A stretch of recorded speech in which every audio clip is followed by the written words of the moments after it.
سامعین و ناظرین کرام، السلام علیکم ورحمۃ اللہ وبرکاتہ۔ سورہ بقرہ آیت نمبر 246 سے شروع کریں گے۔ اعوذ باللہ من الشیطان الرجیم، بسم اللہ الرحمن الرحیم۔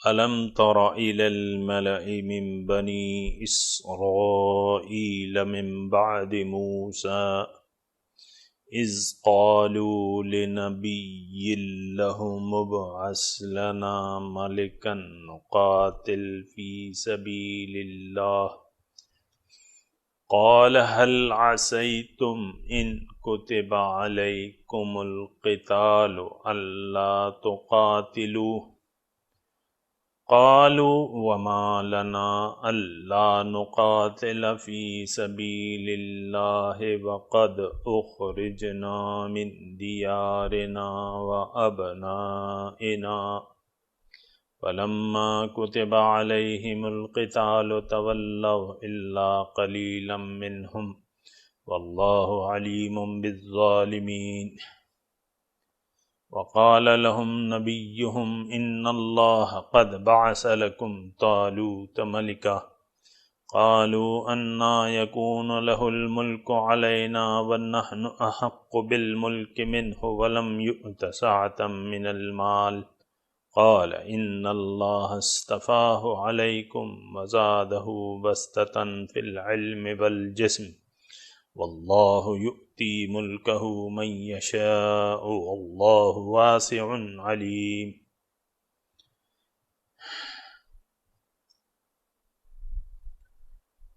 الم تر، کیا تم نے نہیں دیکھا اے مخاطب قرآن ایک ٹولی بنی اسرائیل کی طرف موسیٰ علیہ السلام کے بعد، اس قالو جب کہا انہوں نے لنبی لہم ابعث لنا ملکا، اپنے نبی سے کہ ہمارے لیے ایک بادشاہ مقرر کر دیجئے، نقاتل فی سبیل اللہ، ہم جنگ کریں اللہ کی راہ میں۔ قال هل عسیتم، تو نبی نے کہا کہ کیا یہ ممکن نہیں ہے، ان کتب علیکم القتال، اگر لازم کر دی جائے تم پر جنگ، اللہ تقاتلو، کہ تم نہ لڑو۔ قوم نے کہا وما لنا، کیا ہوا ہمیں، اللہ نقاتل فی سبیل اللہ، کہ ہم جنگ نہ کریں اللہ کی راہ میں، وقد اخرجنا من دیارنا، اور حالت یہ ہے کہ ہمیں نکال دیا گیا ہے اپنے گھروں سے اور اپنے بچوں سے۔ فلما کتب علیہم القتال، جب لازم کر دی گئی، فرض کر دی گئی ان پہ جنگ، تولو، پھر گئے وہ، الا قلیلا منہم، لیکن تھوڑے سے ان میں، واللہ علیم بالظالمین، اللہ تعالیٰ ظالموں کو جانتا ہے۔ وقال لهم نبیہم، کہا ان کے نبی نے، ان اللہ قد بعث لکم طالوت ملکا، اللہ تعالیٰ نے مقرر کر دیا ہے تمہارے لیے طالوت کو بادشاہ۔ قالوا انا یکون لہ الملک علینا، انہوں نے کہا کہ طالوت ہم پر کیسے بادشاہ بن سکتا ہے، ونحن احق بالملک منہ، اور اس سے زیادہ ہم مستحق ہیں بادشاہی کے، ولم یؤت سعة من المال، اور اس کو مال کی وسعت بھی نہیں دی گئی۔ قال ان اللہ اصطفاہ علیکم، نبی نے کہا اللہ تعالیٰ نے چن لیا ہے اس کو تم پر، وزادہ بسطة فی العلم والجسم، اور اس کو اللہ تعالیٰ نے علم اور جسم سے سرفرازہ ہے۔ واللہ یؤتی ملکہ من یشاء، جہاں تک بادشاہی کی بات ہے تو اللہ تعالیٰ دیتا ہے اپنی بادشاہی جس کو چاہتا ہے، اللہ تعالیٰ وسیع علم والا ہے۔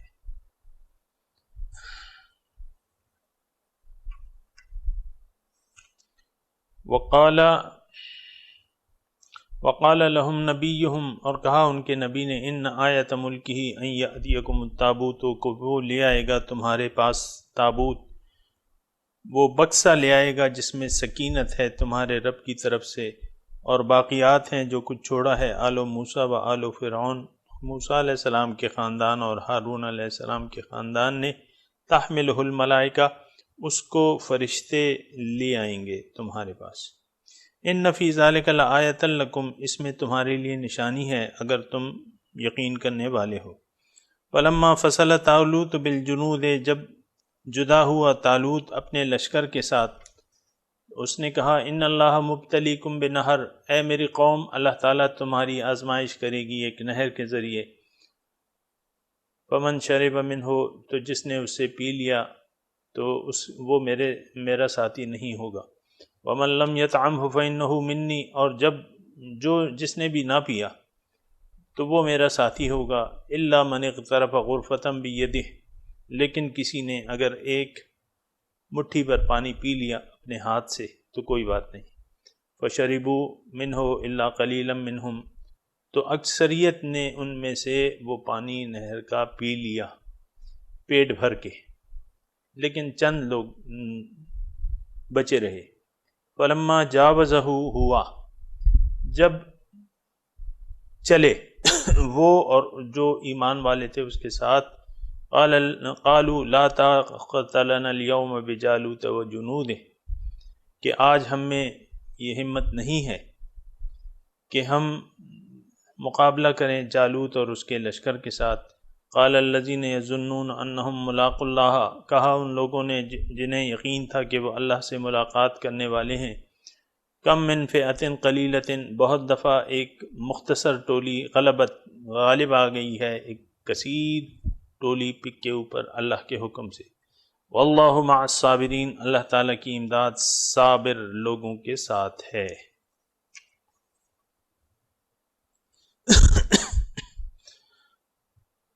الم تر الی الملأ من بنی اسرائیل من بعد موسیٰ۔ سامعین اکرام، یہ تذکرہ ہو رہا ہے کہ زندہ قوم اور مردہ قوم کا۔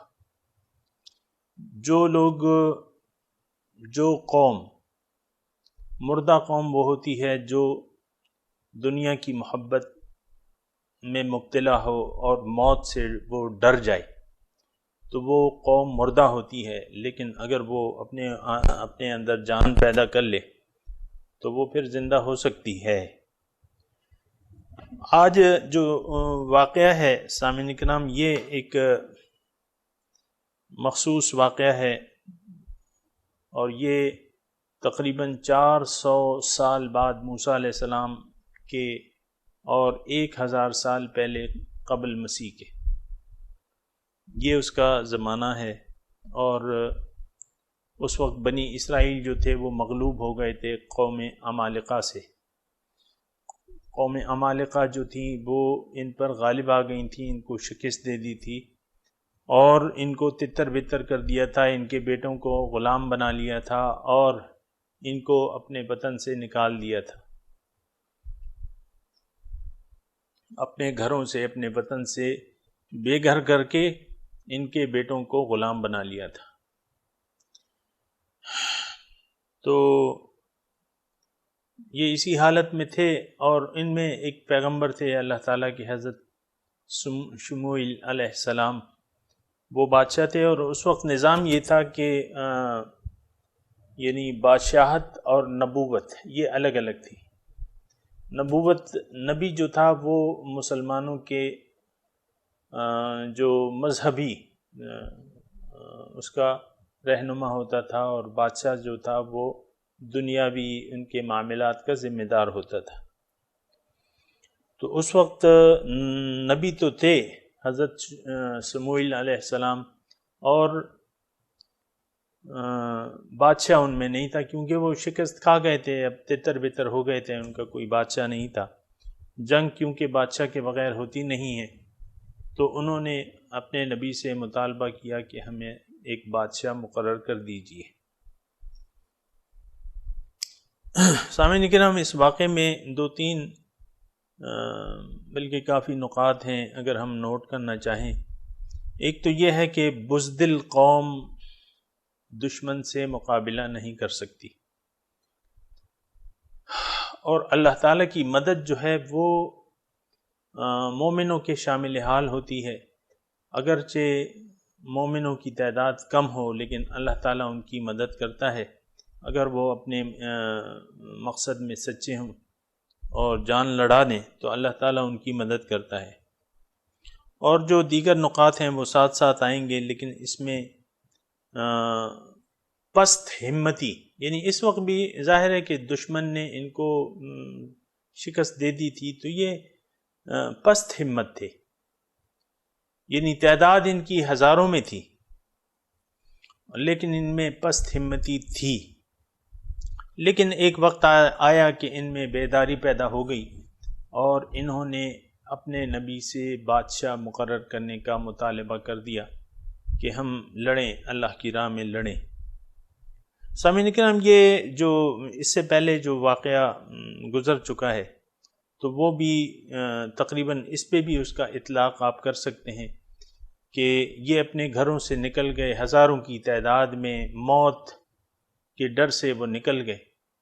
اب ظاہر ہے کہ موت سے اگر نہ ڈرتے تو دشمن سے مقابلہ کرتے، مارتے یا مر جاتے، لیکن چونکہ پست ہمتی تھی، اس میں موت کا خوف تھا، تو موت کے خوف سے وہ اپنے گھروں سے بھاگ نکلے، اپنے گھروں کو چھوڑ کے، اپنے بیٹوں کو چھوڑ کے۔ بیٹوں کو تو انہوں نے غلام بنا لیا اور یہ نکل گئے۔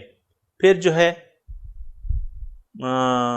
اللہ تعالیٰ نے کہا کہ ثم احیاہم، پھر ان میں چند ایسے لوگ پیدا ہوئے جو باہمت تھے، انہوں نے ایک جماعت کی شکل اختیار کرنی چاہی، تو اپنے نبی سے مطالبہ کیا کہ ہمیں ایک امیر مقرر کر دیجئے تاکہ اس کی نگرانی میں ہم اللہ کی راہ میں جنگ کریں۔ تو جب چند لوگ، اکثریت تو اس میں جو ہے وہ پھر بھی یعنی نافرمان تھی، جیسے کہ آگے واقعات میں آ رہا ہے، اکثریت نافرمان تھی، لیکن چند لوگ ضرور ایسے تھے جو کہ اللہ اور اس کے رسول کے حکم کے تابع تھے اور اپنی جان لڑا دینے والے تھے، موت کا خوف انہیں نہیں تھا۔ تو اللہ تعالیٰ نے اس میں سبق یہ بھی ملتا ہے کہ اللہ تعالیٰ نے انہیں حیات دوبارہ دے دی، ثم احیاہم، دوبارہ حیات دے دی۔ تو یہ جو آگے واقعہ بیان ہو رہا ہے، یہ پچھلے واقعے سے تھوڑا سا اس میں تطبیق ہو سکتی ہے۔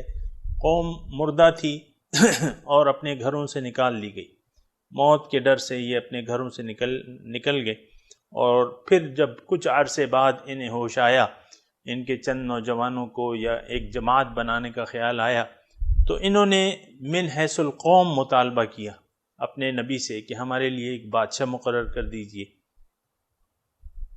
تو اللہ کے نبی کو تو اپنی قوم کی حالت معلوم تھی، انہوں نے کہا کہ بھئی تم تو لڑو گے نہیں، تم میں تو یعنی موت کا تم میں خوف ہے، یہ مضمون اس میں پنہا ہے۔ هل عسیتم ان کتب علیکم القتال الا تقاتلوا، کہ تم تو موت سے ڈرتے ہو، اگر جنگ تم پہ لازم کر دی گئی تو پھر ایسا نہ ہو کہ تم جنگ نہ کرو۔ انہوں نے کہا نہیں، ہم جنگ کریں گے۔ تو وہ واقعات ساتھ ساتھ آ رہے ہیں، لیکن یہ ہے کہ اس وقت بھی ان کی اخلاقی اور روحانی حالت ناگفتہ بہ تھی، اس کے بھی نظائر جو ہیں ساتھ ساتھ آئیں گے۔ تو الم تر الی الملأ من بنی اسرائیل، کیا تم نے نہیں دیکھا ایک ٹولی کو بنی اسرائیل کے من بعد موسیٰ علیہ السلام کے بعد، اذ قالوا لنبی لہم ابعث لنا ملکا، جب انہوں نے کہا اپنے نبی سے کہ ہمارے لیے ایک بادشاہ مقرر کر دیجئے، نقاتل فی سبیل اللہ، تاکہ ہم اللہ کی راہ میں جنگ کریں۔ تو نبی چونکہ حکیم ہوتا ہے، اس کو اپنی قوم کی حالت معلوم ہوتی ہے، تو انہوں نے کہا کہ حل عسیتم، کیا یہ ممکن نہیں ہے، ان کتب علیکم القتال، کہ جب فرض کر دی جائے تم پر جنگ، اللہ تقاتلو، کہ تم جنگ نہ کرو، یعنی ہمت ہار بیٹھو اور دشمن سے مقابلہ نہ کرو۔ تو انہوں نے کہا کہ نہیں، ما لنا اللہ نقاتل فی سبیل اللہ، کیا ہوا ہمیں کہ ہم اللہ کی راہ میں جنگ نہ کریں، وقد اخرجنا من دیارنا، اور ہمیں نکال دیا گیا ہے ہمارے گھروں سے اور بیٹوں سے۔ فلما کتب علیہم القتال، جب ان پر لازم کر دی گئی جنگ، تولوا، وہ پھر گئے، الا قلیلا منہم، لیکن تھوڑے سے ان میں، واللہ علیم بالظالمین، اللہ تعالیٰ ظالموں کے حال سے واقف ہے۔ یعنی اب دیکھیں، یہ کہنے کی بات علیحدہ ہے، کرنے کی بات علیحدہ ہے۔ یہ ایک نقطہ یہاں نوٹ کر لیں کہ جو وہ اقبال کہتا ہے نا، مسجد تو بنا ڈالی شب بھر میں ایمان کی حرارت والوں نے، من اپنا پرانا پاپی تھا برسوں میں نمازی بن نہ سکا۔ میرے خیال سے یہ شعر میں نے موقع محل کی مناسبت کے علاوہ عرض کیا ہے۔ جو شعر میرے ذہن میں تھا سامعین اکرام وہ یہ ہے کہ اقبال بڑا اپدیشک ہے، من باتوں میں موہ لیتا ہے، گفتار کا غازی بن تو گیا کردار کا غازی بن نہ سکا۔ یہ شعر میں کہنا چاہ رہا تھا بہرحال کہ کردار اور گفتار کافی فرق ہوتا ہے سامعین اکرام۔ آج کل ہم گفتار کے غازی تو ہیں، یعنی اس زمانے سے ہٹ کے اگر ہم اپنی حالت پر نظر ڈالیں تو گفتار کے غازی تو ہیں۔ ہمارے یعنی میں اگر بات کروں گا تو مناسب نہیں ہے کہ میں اپنے جو علماء کرام ہیں، علماء سو کی میں بات کرتا ہوں۔ بہت سے علماء سو ہیں جو ممبر پہ ایک طرح کی باتیں کرتے ہیں، بڑی بڑی باتیں کرتے ہیں، لیکن جب عمل کا وقت آتا ہے تو وہ اس پہ عمل کا وقت آتا ہے تو وہ پھر عمل کے کردار کے غازی نہیں ہوتے۔ بہت سے لوگ ایسے ہیں جو گفتار کے غازی ہیں۔ سامعین اکرام اس میں مزید میں سمجھتا ہوں کہ اتنی لمبی چوڑی وضاحت کی ضرورت نہیں ہے، لیکن آپ کو معلوم ہوگا کہ آج ہم صرف گفتار کے غازی ہیں۔ اسلام کا نام جو ہے بڑے دھڑلے سے لیتے ہیں کہ میں مسلمان ہوں، میں مومن ہوں، میں مسلمان ہوں، اور باتیں ہیں یہ، اور حضور صلی اللہ علیہ وسلم ہمارے رہنما ہیں، ہمارے رسول ہیں، ہم ان کی اتباع کر رہے ہیں۔ اللہ تعالیٰ وحدہ لا شریک ہے، اس کے سوا کوئی معبود نہیں، یہ صرف ہماری باتیں ہیں۔ قرآن کو ہم چومتے ہیں، اس کی شان میں بڑی بڑی باتیں کرتے ہیں، ہونی چاہیے، لیکن یہ ہے کہ یہ ساری چیزیں جو ہیں یہ اگر کردار میں آ جائیں تو یہ زیادہ بہتر ہے۔ آپ زبان سے بھلے کلمہ نہ پڑھیں، لیکن اگر آپ نے اپنے عمل سے کلمہ پڑھ لیا تو میرے خیال میں یہ کافی ہو جائے گا۔ تو یہ جو زیر نظر مضمون چل رہا ہے سامعین اکرام، یہ اس میں بھی آپ دیکھیں کہ یہ لوگ جو ہے یہ گفتار کے غازی تھے، کردار کے غازی نہیں تھے۔ جو کہتے تھے پھر اس پر عمل کرنا اس کے لیے مشکل ہو جاتا تھا۔ سامعین اکرام، قرآن اس لیے ہے کہ اس سے ہم نصیحت حاصل کریں، اس لیے نہیں ہے کہ اس کو ہم یعنی بس سن کے اس کو نظر انداز کر دیں۔ دیکھیں، قالوا وما لنا الا نقاتل فی سبیل اللہ وقد اخرجنا من دیارنا وابنائنا، یہ اب دیکھیں ان کی گفتار کی باتیں تھیں۔ کیوں اے ہمارے نبی، کیوں ہم جنگ نہیں کریں گے؟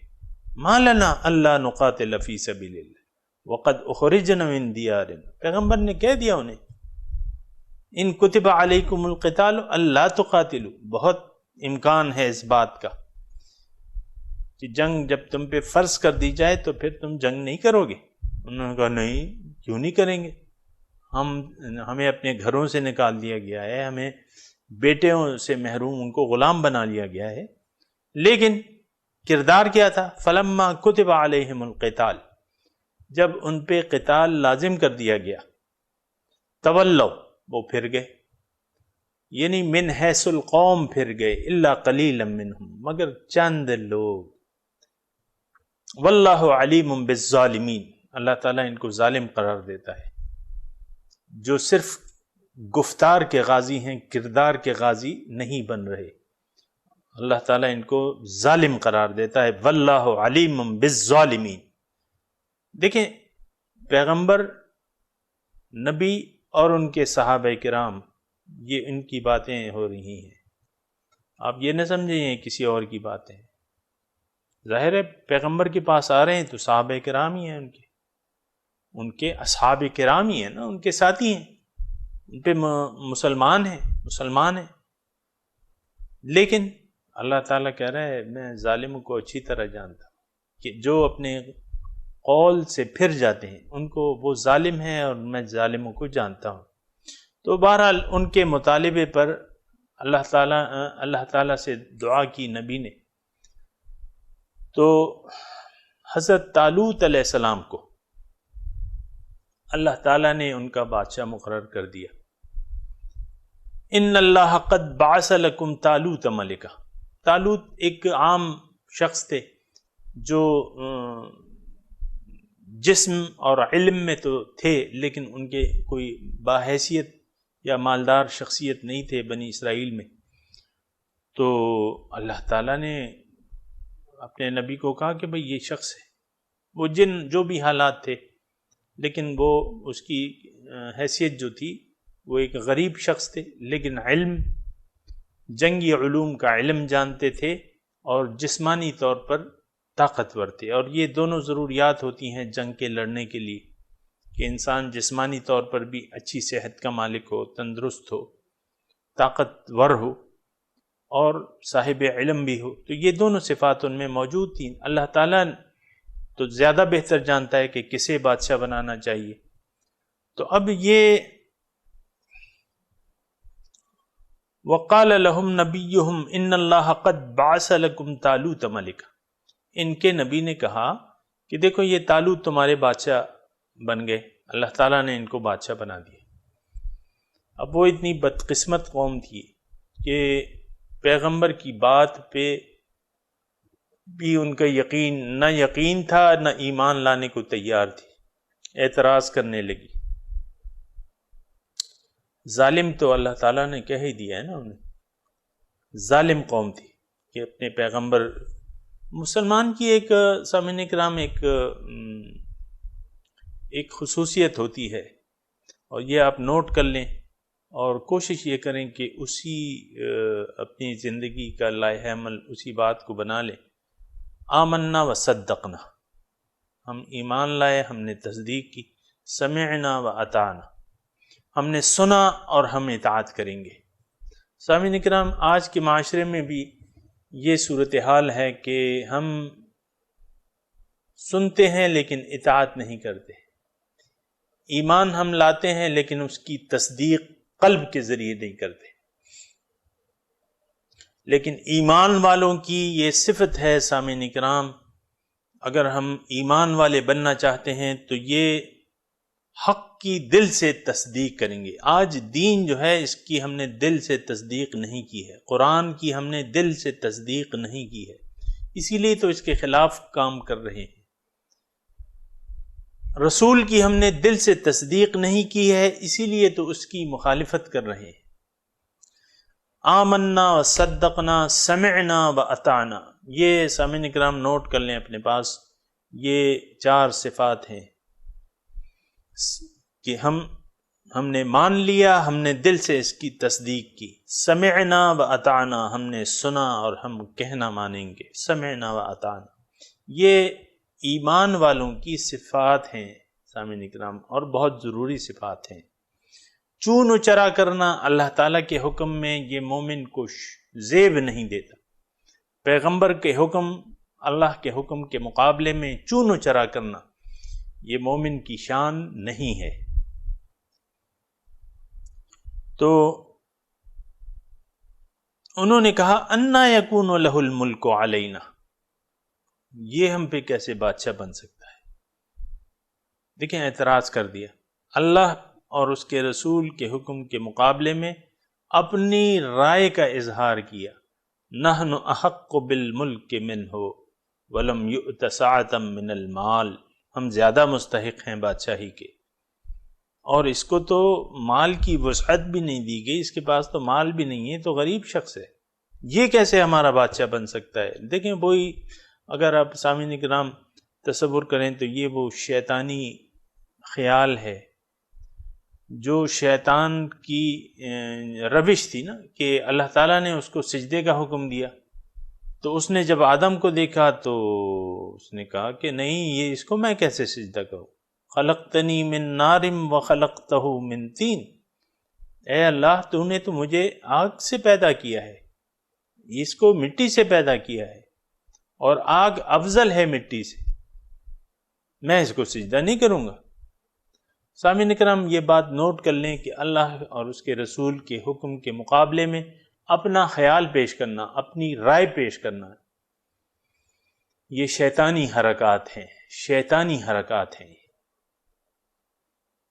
انا یکون لہ الملک علینا، یہ ہم پہ کیسا، طالوت کیسے بادشاہ بن سکتا ہے؟ تو ایک غریب شخص ہے، اور ہم خاندانی شخص ہیں، شخصیات ہیں، ہم اچھے اچھے خاندان والے لوگ ہم میں موجود ہیں، اور مالدار لوگ موجود ہیں، یہ تو غریب شخص ہے،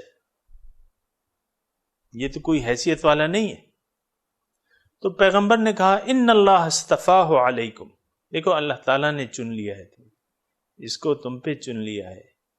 وزادہ بسطۃ فی العلم والجسم، اور اس کو جسمانی طاقت اور علم کی طاقت سے نوازا ہے، اس کو جسم بھی دیا ہے، علم بھی دیا ہے، یہ تم سے بہتر ہے، اس کے علم اور جسم کے لحاظ سے تم میں بہتر ہے۔ واللہ یؤتی ملکہ من یشاء، اللہ تعالیٰ دیتا ہے اپنی بادشاہی جس کو چاہتا ہے، یؤتی ملکہ من یشاء، یہ تو بادشاہی دینا یا لینا یہ مخلوق کا کام نہیں ہے، یہ اللہ کی مرضی ہے۔ احکم الحاکمین وہ ہے، اور تو اس کی مرضی ہے کہ کس کو بادشاہ بناتا ہے، کس کو نہیں بناتا۔ واللہ واسع علیم، اللہ تعالیٰ وسیع علم والا ہے، وہ جانتا ہے کہ کس کو یہ مرتبہ دینا چاہیے، کون اس کے قابل ہے۔ اللہ تعالیٰ کو ہماری جو استطاعت ہے، ہر انسان کی استطاعت اللہ تعالیٰ بہتر جانتا ہے۔ بہرحال نبی نے ایک بات ان کو اور کہی، وقال لهم نبیہم، کہ دیکھو اگر تم یقین چاہتے ہو، مزید یقین چاہتے ہو، تو ایک ان آیت ملکی، اس کی بادشاہی کی ایک نشانی میں تمہیں دیتا ہوں، ان یأتیکم التابوت فیہ سکینۃ من ربکم، کہ اس میں تابوت عربی کا لفظ ہے، اور اس کو یعنی اس کا مطلب ایک بکسا، ہم تو یعنی تابوت ایک خاص معنی میں استعمال کرتے ہیں، وہ بھی ایک بکسا ہی ہوتا ہے۔ تو تابوت جو ہے وہ تمہارے پاس لے آئے گا، وہ بکسا جس میں سکینت ہے تمہارے رب کی طرف سے۔ وَبَقِيَّةٌ مِّمَّا تَرَكَ آلُ مُوسَىٰ وَآلُ هَارُونَ تَحْمِلُهُ الْمَلَائِكَةُ، طالوت کی بادشاہی کی ایک نشانی یہ ہے کہ وہ بکسا جس میں سکینت ہے تمہارے رب کی طرف سے، اور باقیات ہیں آل موسیٰ اور آل ہارون کی، یعنی ان کے خاندانوں نے سے جو باقیات جمع کی ہیں اور اس میں وہ رکھی بھی ہیں، تو وہ تمہارے پاس لے آئے، تحملہ الملائکہ۔ یہ تابوت جو تھا یہ ایک تاریخی تابوت ہے سامعین اکرام، جس میں تبرکات، ان کے جو پیغمبران کرام تھے ان کے تبرکات رکھے ہوئے تھے۔ اس میں وہ تختیاں تھیں جو حضرت موسیٰ علیہ السلام کو دی گئی تھیں، اور یہ تابوت ایک بہت متبرک تابوت تھا، برکت والا تھا، اور یہ لوگ ہر جنگ میں یعنی اپنے ساتھ رکھتے تھے، اور اس کی یعنی برکات سے ان کو جنگوں پر فتح حاصل ہوتی تھی۔ تو جب قوم عمالقہ نے ان پر حملہ کیا تو ان سے وہ تابوت بھی چھین کے لے گئے، ان کو تو بے دخل کر دیا، وہ تابوت ان کے پاس رہ گیا، ان کو اپنے وطن سے بے دخل کر دیا۔ تو اس میں ایک نقطہ ضمناً یہ نقطہ بھی ہے سامعین کرام کہ بزرگوں کی جو باقیات ہوتی ہیں، تبرکات کی اہمیت اس مضمون میں ہمیں پتہ چلتا ہے کہ جس چیز سے کسی کی نسبت ہو جائے تو اس میں برکت آ جاتی ہے، اور برکت کا یہ ثبوت ہے کہ آپ برکت حاصل کر سکتے ہیں، جو باقیات ہیں بزرگوں کی، جو نشانیاں ہیں، جو تبرکات ہیں، ان سے آپ برکتیں حاصل کر سکتے ہیں، یہ اس میں ایک مضمون بھی ہے۔ تو اس میں وہ الواح بھی تھی جو تختیاں حضرت موسیٰ علیہ السلام کو کوہ طور پہ ملی تھی، اور اس میں جو استعمال کی چیزیں ہی تھیں ان کا موسیٰ علیہ السلام کی لاٹھی تھی، اور جو تبرکات تھے ان کے وہ اس میں رکھے ہوئے تھے. تو یہ یعنی ایک مرکزی حیثیت تھی ان کی، یعنی تابوت کی جو برکات تھیں وہ ان کے ساتھ ہوتی تھیں. لیکن جب تابوت غیر قوم کے پاس چلا گیا تو پھر یہ لوگ نا امید ہو گئے کہ ہم سے اللہ تعالیٰ کی ہر رحمت جو ہے وہ روٹ گئی ہے. تو وہ ان کے پاس تھا کسی وقت تک، تو انہوں نے جو ہے اس کی تابوت کی انہوں نے ظاہر ہے بے حرمتی کی، کیونکہ ان کا تو یقین نہیں تھا. تو بے حرمتی کے نتیجے میں ان پر مختلف قسم کے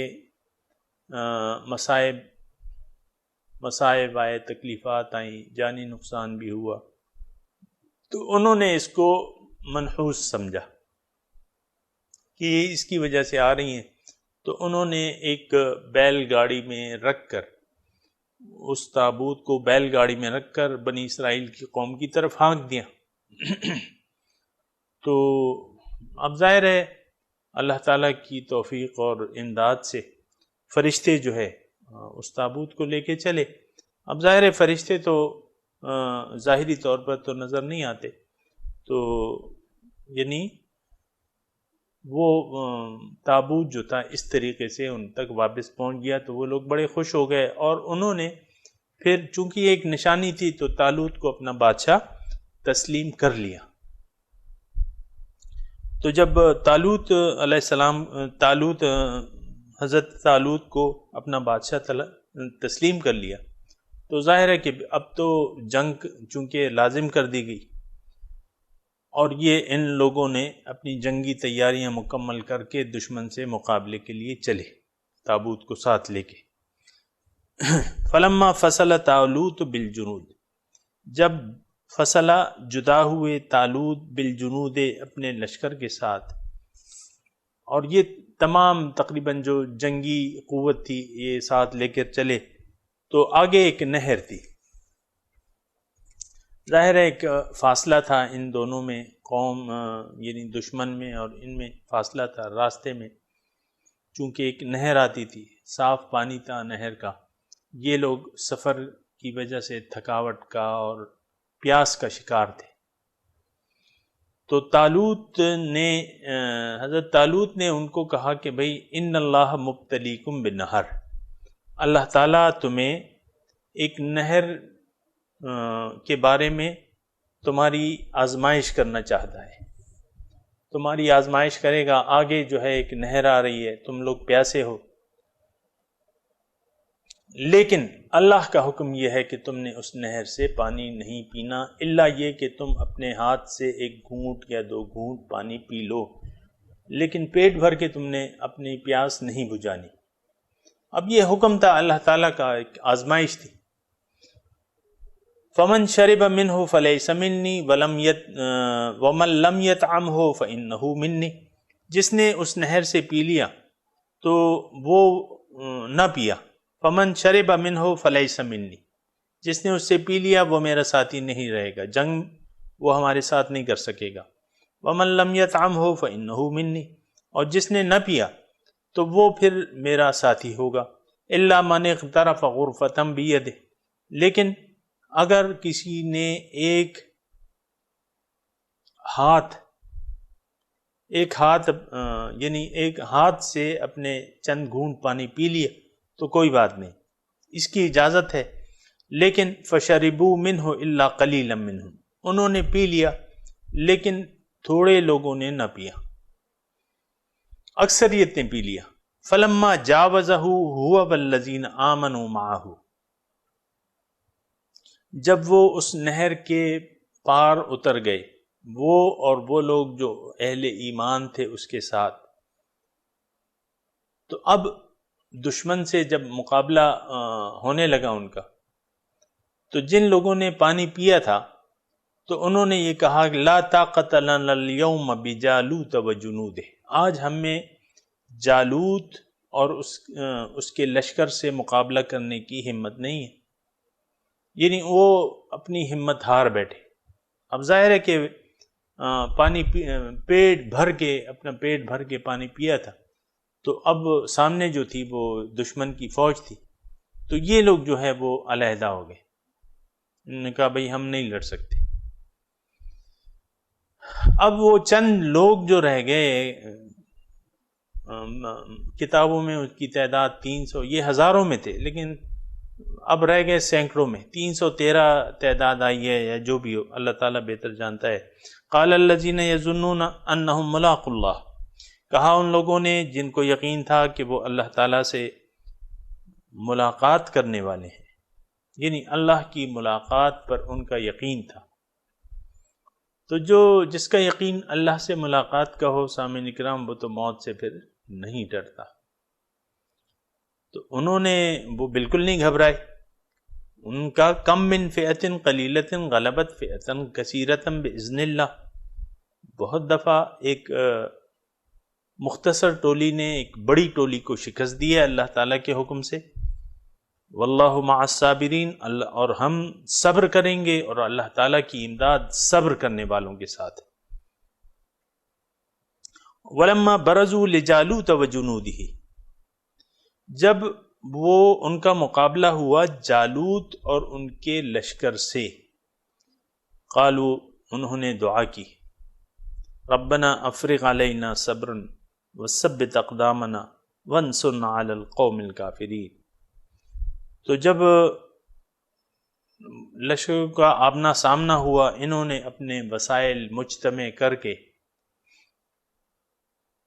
اور دشمن اپنی جان کی بازی لگانے کا ارادہ کر کے، جان پر کھیلنے کا ارادہ کر کے دشمن کے آمنے سامنے ہو گئے، تو جب صفیں درست ہو گئیں تو پھر دعا مانگنے، ربنا افرغ علینا صبرا، اے ہمارے رب ہم پر صبر انڈیل دے۔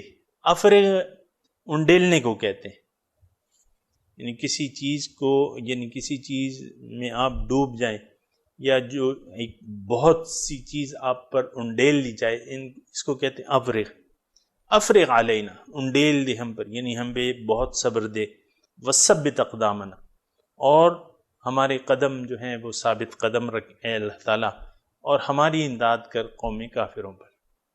یہ سامعین کرام توفیق الہی حاصل کرنے کا ایک جینون نسخہ ہے، ایک آزمودہ نسخہ ہے۔ اگر آپ نے توفیق الہی، رحمت الہی، توفیق الہی، ظاہر ہے کوئی کام توفیق اللہ تعالیٰ کی توفیق کے بغیر نہیں ہو سکتا، لا حول ولا قوت الا باللہ کا یہی مطلب ہے کہ اللہ کی مدد اور اس کی توفیق کے بغیر جو ہے وہ نہ کوئی آپ برائی سے بچ سکتے ہیں، نہ نیکی کر سکتے ہیں، لیکن الا باللہ، توفیق اس کی اللہ تعالیٰ آپ کو دے گا۔ تو اللہ تعالیٰ کی توفیق حاصل کرنے کا ایک نادر نسخہ سامعین کرام میں بیان کر چکا بھی ہوں اور دوبارہ بیان کر رہا ہوں۔ بعض لوگ جو ہیں اسباب کو استعمال کیے بغیر دعائیں مانگتے ہیں، یہ طریقہ کار غلط ہے۔ اللہ تعالیٰ کی توفیق جو ہے اس کو حاصل کرنے کے کچھ اسباب ہیں، کچھ قانون ہیں، کچھ طریقہ کار ہے، اور سب سے پہلے یعنی ایک کام آپ نے کرنا ہے، ایک مناسب کام، ایک جائز کام آپ نے کرنا ہے، لیکن وہ بہت بڑا کام ہے۔ مثال کے طور پہ ایک برائی سے آپ رکنے کا ارادہ کر رہے ہیں، وہ آپ رک نہیں پا رہے، بہت بڑی برائی ہے، آپ اس میں مبتلا ہیں، یا کوئی بھی نیک کام آپ کرنا چاہ رہے ہیں، وہ بڑا کام ہے لیکن آپ کرنا چاہ رہے ہیں، لیکن وہ بہت بڑا کام ہے۔ اسی طرح یہاں جو مضمون ہے وہ دشمن سے مقابلہ ہے، ہزاروں کا لشکر ہے یا سینکڑوں مقابل ہیں، تو یہ ایک نسخہ ہے سامعین اکرام توفیق الہی کو حاصل کرنے کا، کہ اگر آپ نے توفیق الہی حاصل کرنی ہے تو اس کا طریقہ کار کیا ہے؟ تو طریقہ کار یہ ہے کہ سب سے پہلے آپ اس کام اس کام کو کرنے کا مضبوط ارادہ کر لیں کہ یہ برائی سے فلاں برائی سے میں نے بچنا ہے، یا فلاں میں نے نیک کام کرنا ہے، اس کا میں نے اپنے آپ کو عادی کرنا ہے، یا کوئی بھی کام، تو پھر آپ نے اس کا ایک مضبوط ارادہ قائم کرنا ہے۔ اس کے بعد آپ نے اس کام کے لیے جتنے بھی آپ کے وسائل ہیں، یعنی جتنا بھی آپ کر سکتے ہیں وہ آپ نے کرنا ہے۔ آپ نے کام شروع کر دینا ہے، اللہ تعالیٰ پر بھروسہ کر کے اس نیک کام کو شروع کر دینا ہے، برے کام کو چھوڑ دینا ہے، جتنا بھی آپ سے ہو سکتا ہے، یعنی آپ نے ابتدا کر دینی ہے، ٹھیک ہے۔ اس کے بعد جو ہے آپ نے دعا مانگنی ہے اللہ تعالیٰ سے کہ اللہ تعالیٰ میرے جو بس میں تھا وہ میں نے کر دیا، اس برائی سے بچنے کے لیے، اس نیک کام کو کرنے کے لیے، اب باقی آپ مجھے توفیق دیں، اپنی امداد کریں۔ اللہ تعالیٰ اس صورت میں اللہ تعالیٰ کی مدد آپ پہنچتی ہے اور انسان کو کامیابی مل جاتی ہے۔ یہ سامعین کرام میں نے آپ کو ایک نقطہ بتا دیا ہے، اور یہ اصول ہیں اللہ تعالیٰ کی توفیق، اور اس کے اصول یہ ہیں کہ آپ نے ایک کام کرنے کا پہلے ارادہ کریں، اس کے لیے دستیاب وسائل جو ہیں وہ آپ حاصل کریں، استعمال کریں، شروع کر دیں وہ کام، اس کے بعد اللہ تعالیٰ سے دعا کریں۔ تو تیسرے نمبر پر دعا آتی ہے، چوتھے نمبر پر جو ہے وہ پھر اللہ تعالیٰ کی توفیق آتی ہے۔ پہلا نمبر جو ہے ارادہ ہے، دوسرا نمبر عمل ہے، تیسرا نمبر دعا ہے، چوتھے نمبر پہ اللہ تعالیٰ کی امداد آئے گی۔ یہ طریقہ کار ہے سامعین اکرام۔ آپ دیکھیں غزوہ بدر میں دشمن بہت تھا، یعنی اس کی تعداد 1000 تھی، مسلح تھے، ادھر مسلمان جو تھے 313 تھے، اور وہ تقریباً نہتے تھے، تقریباً غیر مسلح تھے، وہ آپ کو تفصیلات معلوم ہوں گی۔ لیکن اب دیکھیں حضور صلی اللہ علیہ وسلم، پہلے انہوں نے ارادہ کر لیا، حضور صلی اللہ علیہ وسلم نے میٹنگ بلائی اصحاب کی، انصار مدینہ کی، اس میں مہاجرین بھی شامل تھے، ان سے رائے لی کہ بھئی یہ مقابلہ ہے، کیا کرنا ہے مقابلہ، نہیں کرنا۔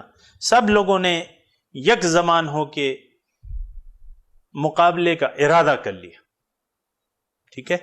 اس کے بعد جو ہے حضور صلی اللہ علیہ وسلم چونکہ منتظم بھی تھے، سپہ سالار بھی تھے، حضور صلی اللہ علیہ وسلم نے جگہ پسند کی، مقابلے کے لیے جگہ پسند کی، زمین پسند کی، جگہ پسند کی، کنویں کے جو پانی کے پاس ڈیرے ڈالے، پھر صف بستی کی، کفار کا لشکر بھی آ گیا تو صف بستی ہو گئی، پھر حضور صلی اللہ علیہ وسلم نے ان کی سب راشن بندی کی، صف بستی کی۔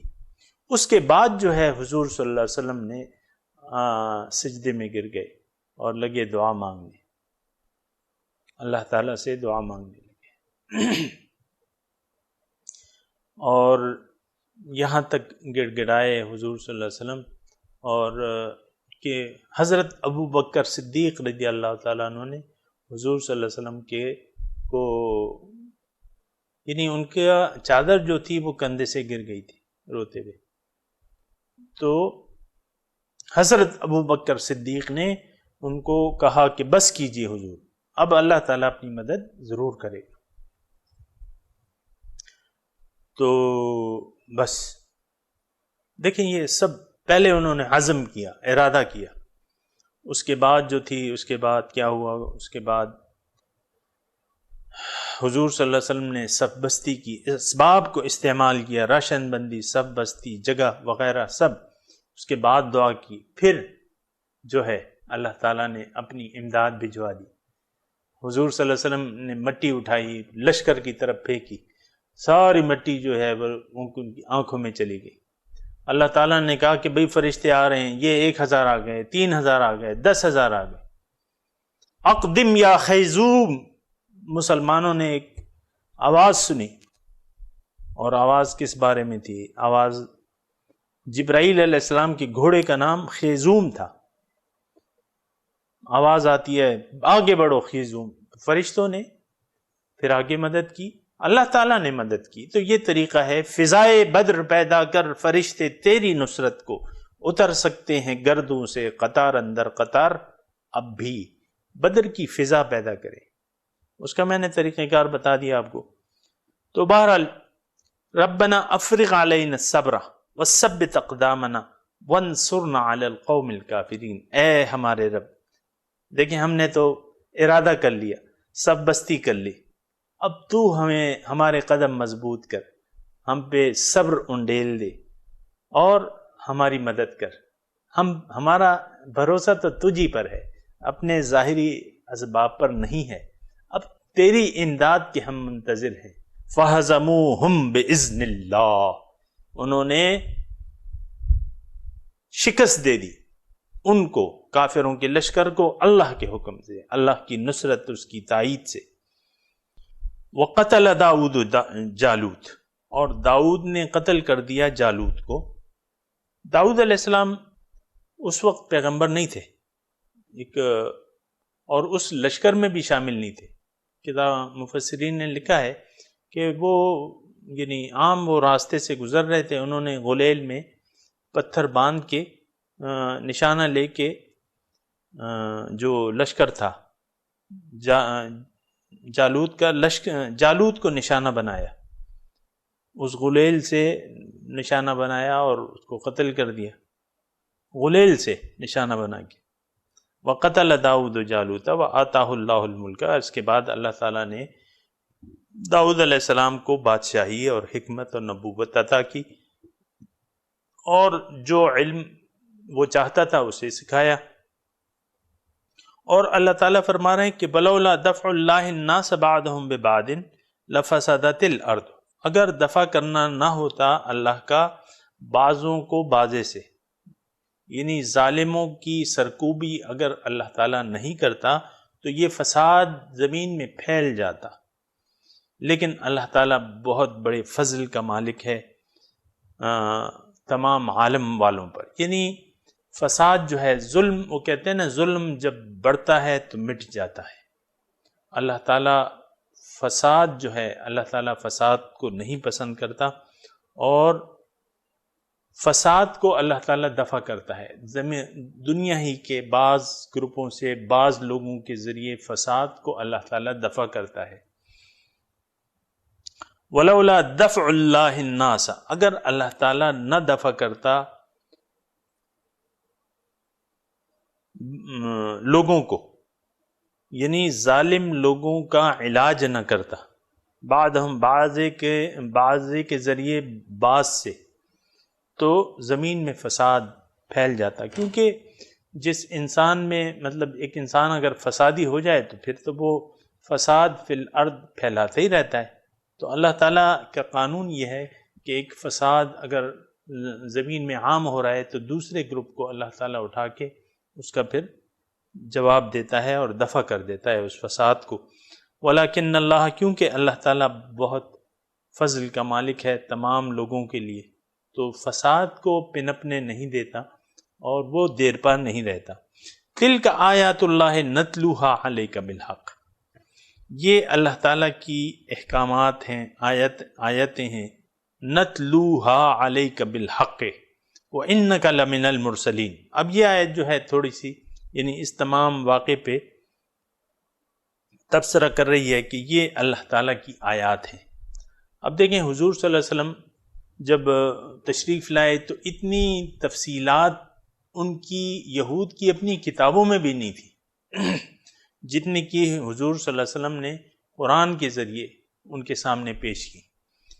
تو اس کا مطلب یہی ہے کہ وَإِنَّكَ لَمِنَ الْمُرْسَلِينَ، کہ آپ یقیناً رسولوں میں سے ہیں، لَمِنَ الْمُرْسَلِينَ، آپ اللہ ہی کے بھجوائے ہوئے رسولوں میں سے ہیں۔ یہ اس بات کا ثبوت ہے کہ آپ گزشتہ واقعات کو من و عن ان لوگوں کے سامنے پیش کر رہے ہیں، اور یہ سامعین کرام اس زمانے کی بات ہے جبکہ ابھی تاریخ جو ہے مدون نہیں ہوئی تھی،